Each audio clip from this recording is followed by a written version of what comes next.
Hello, my dear friend. Welcome to the session of Wellness, Wonder, and Learning. Today, I will tell you about the war.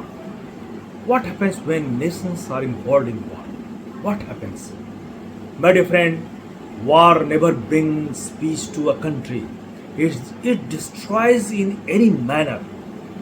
If you win on the other, they may fight on yours and destroys you even more. It is never ending fight. It doesn't end, you can say. Recent Ukraine war is a mess. War destroys one's economy that should be stopped. War destroys economy that built with their people hard work. And all this hard work go in vain. A stupid leader of your country has brought up the war in his own country, and another stupid leader has started the war. Ultimately, who will lose? Who is going to lose? It's the citizen, my dear friend. Citizen, their lands, their economy, their lives, everything will be destroyed and can't get back. People, they are just in assumption that they can fight or bring back their lives normally as before. That silly dream of theirs proves their stupidity. You can say they are stupid. People or the citizens must be alert, not provoke political environment and bring up on themselves. These politicians will live on the citizens' hard-earned money, and ultimately their stupid decisions lead them in war and destroys their entire country and citizens. How shameful those politicians must be. Just being in power doesn't make you hero. It is very important to understand that just being in power never make you a hero. One must be alert and take decisions so that it never causes problems to their own citizens first. This must be first priority of every politician. I am talking about the Ukraine war, about Zelensky, who is also the main culprit who destroyed his country, bringing up the war even though ignored many warnings before. He let his people suffer with those stupid dreams and still behaving like a hero. He is a true comedian. He proved that to himself. When his people has given him the whole country, how irresponsible he is. So you got the solution. We never think about it. My dear friend, war never brings peace. Never. It's not meant to bring peace. It's meant to destroy everything that left people, nature, every single thing in the country, in a planet. It's out of an individual jealous that leads to destruction until nothing left. No, my dear friend, war does nothing but just worsen it. Back then, we made plenty of allies hoping we would bring more peace to the world. But as you can see, it has only gotten worse. See, man nowadays has have a obsession for power. This is the reason of war. War has been on the earth for decades and nothing has restored peace for other nations. Instead, if a nation becomes powerful, the other nation will try to surpass its power. A nation fall, another one arises, creating more problems. Just look at how military has changed over time. In other words, it's a cycle, you can say. Oh, a quote possibly endlessly debatable question. How juicy? I hesitate to answer because I am just a factory worker, not a despot, and I am not merely a eloquent, philosophical, or learned as many other people here. However, I was flattered by the A to A and drawn in by implications of questions, so I attempted to scratch the surface of such a deep subject. This was the answer of a worker of fact, and he felt that war is the worst thing which destroys everything, every hard work of every citizen. Historically, this has been proven many times. The American Civil War brought peace to a divided nation and laid the groundwork for the peace of entire race of enslaved people. My dear friend, I suspect that any and all successful wars of independence brought peace to many of the people yearning to be free of an oppressive rule.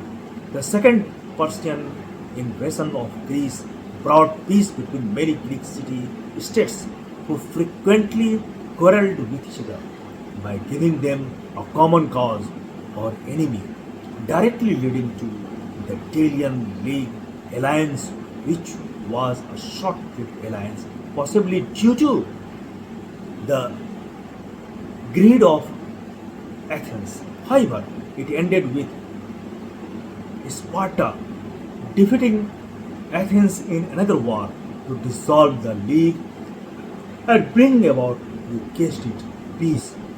It is a vicious cycle.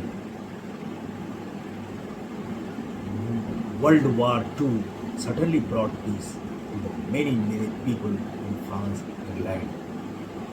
Concentration camps or Nazi Europe in general, Moses and the Israelites fought their way into the promised land, bringing a temporary peace to the Israelites. This doesn't work out very well for the Canaanites, though, or Moses, fighting the ways at Helm's Deep and Minas Tirith helped bring peace to the people of Middle Earth. But again, without the war, the, there would already have been peace, you may say. I think we are starting to see the pattern here. War can certainly bring peace, but without war, there would be peace. Perhaps Friedrich was right when he said, out of course comes order. Perhaps humans as a species have a prediction towards violence. I can't bring to answer that.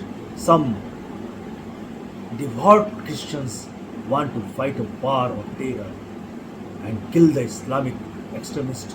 Not all extremists, mind you, just the Muslim ones, because those are the bad ones, right? Meanwhile, the Muslims, again, some, not all Muslims, want to kill the infidels. I don't pretend to know what all that word encompasses, nor do I care, but both religions and their respective books include a copy of 10 Commandments, because Islam, Judaism and Christianity are all very closely tied in together and related to each other, but it seems that more devout the person is, the more they think they can bend that fifth commandment or not killing. It literally boggles my fucking mind. I myself don't care how a man prays, nor by what name he calls his God. There is a room enough in hell for all of us. In summation, can war bring peace to a nation? Yes, but it will most assuredly be a temporary and possibly uncontested peace only. Tolerance and common sense can bring real peace. Yes, absolutely, definitely. The 1973 war between Egypt and Israel brought pride and self-respect to Egypt, that and its brave leader Anwar Sadat grasps that economic progress at home lies in peace. Brought Sadat and begin peace accord. BTW Sadat won the Nobel Prize and an Islamic extremist bullet to prematurely end his life for daring to make peace with Israel. So, to bring peace and most ruthlessly destroy all opponents, one of either genocide or integration. Without the dictated people must resort to guerrilla tactics. They always remain to undermine peace. Michael described all this in his book. Price. You either make a group so prosperous that they won't want to fight, or crush them so completely that they cannot fight. Yet, we consider that genocide is a bad thing. That's just perhaps the only way that war can ultimately bring peace. So, in reality, war brings war, civil war, insurgencies, terrorism, or political chaos. It doesn't bring peace. So, every effort must be to restore the peace, to end the conflict, and to leave the country in a situation that they can restore peace and can make the world a better place for future generations to come. Thank you very much.